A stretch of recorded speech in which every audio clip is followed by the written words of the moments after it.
I am 26 years old, 4 months out of the religion I gave my whole life to, living alone in Columbus. Tonight, I am not going to tell you about my own marriage or my own backroom meeting. Tonight, I am going to tell you about a woman I sat near at the Kingdom Hall for almost a decade. Her name was Rachel. She had a teal hardcover copy of What Does the Bible Really Teach that she carried everywhere. The spine cracked in 3 places from the years she had used it to study with her son. There is a rule inside the religion I was raised in that almost nobody on the outside knows about. If a baptized minor in your household commits what the organization calls a serious sin, a relationship with a worldly person, sexual contact, anything they decide qualifies, the elders do not simply discipline the child. They turn around and look at the mother. They ask her, in the back room, whether she has fulfilled her responsibility before Jehovah, and if her answer is wrong, she faces her own judicial committee for spiritual neglect, for failure of headship. I watched a mother in my old congregation sit in that exact chair. What I saw on her face is the reason I am no longer one of Jehovah's Witnesses. Stay with me through this one. Subscribe if you can. Not for an algorithm, but as a way of standing in the room with me. If anything I say tonight reaches a woman who has been told her child's behavior is her own spiritual failing, leave a comment, even one sentence, so the next mother who finds this video knows she is not the only one who watched it happen. Rachel Voss sat 3 rows ahead of me at the Mansfield North congregation for almost as long as I had been alive. 3 rows, on the right side of the hall, against the wall. She always took the seat closest to the aisle so she could get up quickly if her boy needed her. I remember her hair more than her face. Long, dark, plain, parted in the middle. She wore the same gray cardigan in winter and the same navy cardigan in summer, and she carried a canvas magazine bag that had her name written in block letters on the inside flap, in her own handwriting, in blue ballpoint pen. Inside that bag, every single meeting, was a teal hardcover copy of What Does the Bible Really Teach? It was the personal copy she used at home. Most sisters had a fresh one for field service. Rachel only had the one. The spine was cracked in 3 places, and the pages near the chapter on family life had been turned so many times the corners were soft. She had been studying that book with her son Jacob since he was 9 years old. Jacob was 16 the year I am about to tell you about. I had known him since he was a small boy with knees too big for his body, sitting on a folding chair in his clip-on tie, drawing on the back of a watchtower with a pencil his mother had brought him.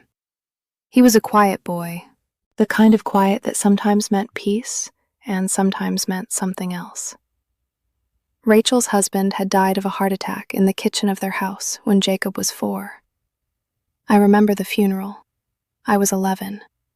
I remember Brother Thompson giving the talk, and I remember Rachel standing very still in the front row in a black dress that did not fit her, and I remember that nobody in the congregation said the word grief. They said hope. They said resurrection. They said, Jehovah will wipe away every tear from your eyes. And then they all went home, and Rachel was 28 years old with a 4-year-old boy, and an entire life of meetings to attend without the man who had walked her through them. She raised that boy on her own inside the truth. She became a regular pioneer the year after the funeral. She put 600 hours of field service in every year for 12 years straight. She sat with Jacob at the kitchen table on Tuesday nights, and she opened the teal book to the chapter on family life, and she went through the questions the publication printed at the bottom of every page, in order, the way the elders had taught her. He learned to read by reading that book. He learned what the word obedience meant from those pages.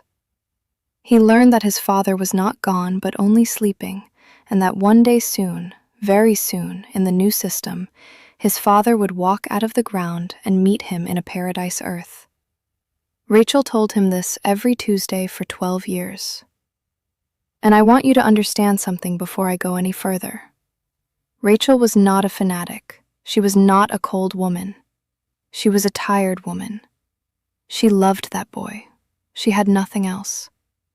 She had given up a community college nursing program when she got married at 19 because the system was ending and there was no point. She had given up a brother who left the truth at 26 and was now invisible to her. She had given up everything you could give up. And what she had left was Jacob, and the teal book, and a folding seat against the wall on the right side of the Kingdom Hall. The first time I heard the rumor about Jacob was a Tuesday meeting in late August. Two sisters were standing in the lobby by the literature cart, talking quieter than they thought they were. They said his name. They said a girl's name I did not recognize. They said the words "from school" and "worldly," and they shook their heads in that small, precise way that older witness women shake their heads when they are pretending to be sad about something they are actually thrilled to know. I was 25. I had not yet had the conversation with Megan at the bakery. I was still inside. And what I felt, hearing those two sisters whisper about Rachel's son, was a coldness in my stomach that I told myself was concern for the boy. It was not. It was the first ripple of recognition that the system I had given my whole life to had a procedure for what came next. And that procedure was already in motion before Rachel had even been told. I want to step out of the memory for a minute and tell you how this rule actually works, because if you have never been inside a high-control religion, you will not believe it is written down on paper. But it is. The organization has a manual called Shepherd the Flock of God. It is given only to elders. Members are not allowed to see it.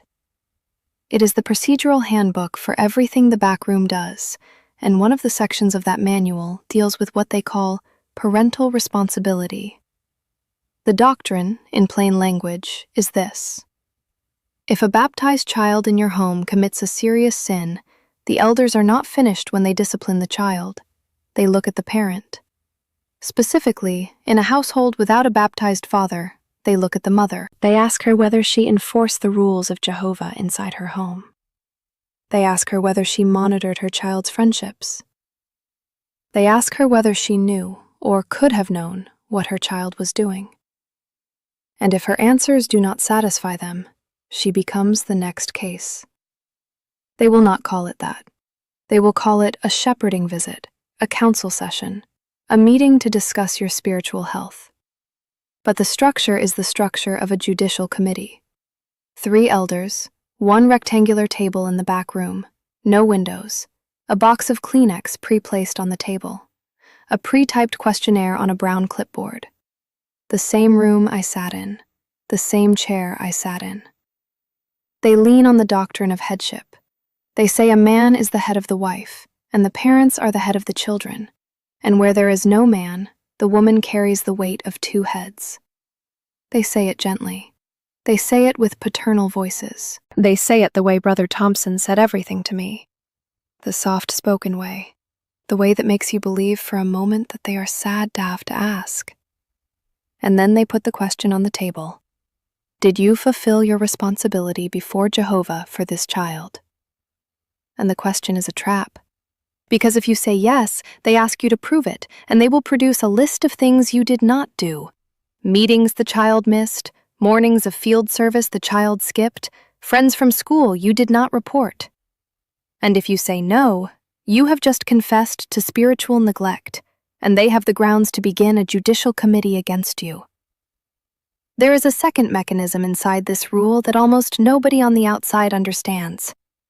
They will offer the mother a way out. They will say to her, in that quiet voice, that if she cooperates fully, if she gives them the names, the dates, the messages, the people her child has been seen with, the worldly girlfriend, the worldly boyfriend, the friend from school, they will consider her cooperation a sign of spiritual health. They will call it humility. They will call it standing on the side of Jehovah. They will call it loving discipline. What they are doing is asking her to hand over her own child. They are asking a mother to walk out of the back room and into her son's bedroom and sit down on the edge of his bed and ask him every question they gave her and write it down in her own handwriting and bring it back to the next meeting. They are asking her to be the first witness against him under the 2-witness rule. They are asking her to choose the organization over her boy. And if she refuses, if she sits in that chair and says, "I cannot do that to my son," she becomes the case. Her own committee opens. She faces her own announcement from the stage. And once she is disfellowshipped, every other witness in her life, including her son if he repents and stays in, must shun her. They have engineered it so that the only way for a mother to keep her place in her son's life is to betray him first. Let me step out of the explanation for a minute. A lot of you have been writing to me asking how you can help. I left a support page in the first comment of this video. It is pinned right at the top. It helps me keep recording, helps me keep saying these things out loud for the women still inside, helps me keep doing this work for as long as I am able. If it is not your moment, that is all right too. Back to that night. The midweek meeting in early September is when I knew something had moved. Rachel came in alone. She had been carrying her son into the Kingdom Hall the way some women carry a purse, by the elbow, gentle and inescapable, for 16 years. That night she came in alone. She sat in her usual seat against the wall on the right side of the hall, 3 rows ahead of me, and she set the canvas magazine bag on her lap, and she did not open it. The teal book stayed inside the bag the entire meeting. I watched her from where I sat, next to Daniel, and I watched her hands. Her hands had always moved during the Watchtower study. Page turning, scripture marking, hand raised once or twice with a quiet comment. That night, her hands stayed flat on the bag. Brother Thompson gave the closing prayer. He was 68 years old. The same man who 8 weeks later would put a clipboard on his lap and ask me whether I had always fulfilled my marital due. After the meeting, Brother Weaver, the service overseer, the one who took notes and never made eye contact, walked over to Rachel's row. He bent down a little so his voice would not carry. I could not hear the words. I could see his mouth shape the phrase, "back room." Rachel nodded once. She picked up her bag. She walked the length of the carpet between the folding chairs, past the literature cart, past the piano, past the framed year text on the wall. She did not look at anyone. The door of the back room closed behind her. I sat in my seat and pretended to look at the songbook for the longest 17 minutes of my life. I do not know what they said to her in that room. I have only what I learned afterward, in the way witness women learn things, in fragments, at the literature cart, between Watchtower magazines, from a sister who is friends with the wife of an elder. But I know they put the question to her. I know they told her about Jacob and the worldly girl from his geometry class. I know they had a list of dates, and a list of times Jacob's car had been seen at her house, and at least one screenshot from somebody in the congregation who had been watching the boy on a school account he did not know was being read. I know they asked Rachel whether she had monitored him. I know they used the phrase, "your responsibility," before Jehovah. And I know they offered her the way out. Cooperate. Bring us the names. Sit down with your son and ask him directly, and bring us his answers, and we will count it as a sign of your spiritual health. When the door of the back room opened, Rachel walked out the way a person walks out of a hospital room where the news was bad. She did not look up. She did not look at anyone. She walked the length of the carpet again, in the opposite direction, and she pushed open the front doors of the Kingdom Hall, and she went into the parking lot. I followed her. I do not know why. I had no relationship with her. I had sat behind her for 10 years, and I had never once spoken to her about anything but field service. But that night, something in me stood up before I had decided to stand up, and I walked out the front doors after her, and I caught up with her at the driver's side of her car. She was not crying. That is what I want you to understand. She was not crying. Her face was the face of a woman who has just been asked to choose between her boy and her God, and who has understood, for the first time in her life, that the religion she gave 40 years to had built a system in which those two things could be put on opposite sides of a table. She looked at me. She did not say anything for a long moment. The teal book was sticking out of the top of the canvas bag. The fluorescent parking lot light was making her hair look gray. She finally said, very quietly, 3 words. She said, "I cannot do this." And then she got in her car and she drove home. She did not come back to the Kingdom Hall the next Sunday. She did not come back to the midweek meeting. She did not come back to the Watchtower study. She did not write a letter of disassociation. She did not stand up and confess. She simply stopped. And about 6 weeks later, on a midweek meeting in late October, Brother Thompson stood up at the podium with a folded piece of paper, and he read the sentence I would hear about myself 2 months later. Rachel Voss is no longer one of Jehovah's Witnesses. The hall did what the hall always does. It went quiet for half a second, and then everyone shifted in their folding chairs, and then everyone moved on to the next song. Nobody said her name out loud after that. Not once. I have been out 4 months now. I live alone in a 1-bedroom apartment in Columbus, and I see a secular, trauma-informed therapist twice a week, and I read books I am not supposed to be reading, and I am slowly learning what my own voice sounds like when it is not pre-approved by a man. Rachel is still in Mansfield as far as I know. I heard, through the same kind of fragmented witness woman channel that fed me everything else, that she and Jacob moved to a smaller apartment after the disfellowshipping because she lost most of her cleaning clients when the congregation found out. I heard that Jacob did not stay in the truth. He had been baptized at 14. He was a baptized minor when this happened, which was the technicality the elders used to open the case. And he had been on the edge of leaving since 15. After what they did to his mother, he was not going back. I heard that he and his mother live together now in a small place on the south side of Mansfield, and that he works at an auto parts store, and that she cleans houses, and that they are quiet, and that they are tired, and that they are together. I do not know if she will ever fully recover the 10 years she spent on her knees with that teal book at the kitchen table on Tuesday nights, telling her boy that his dead father would walk out of the ground in the new system. I think part of her is still standing in that parking lot under the fluorescent light. I think part of every mother who has been put in that chair is still standing in that parking lot. The teal book. I have one too.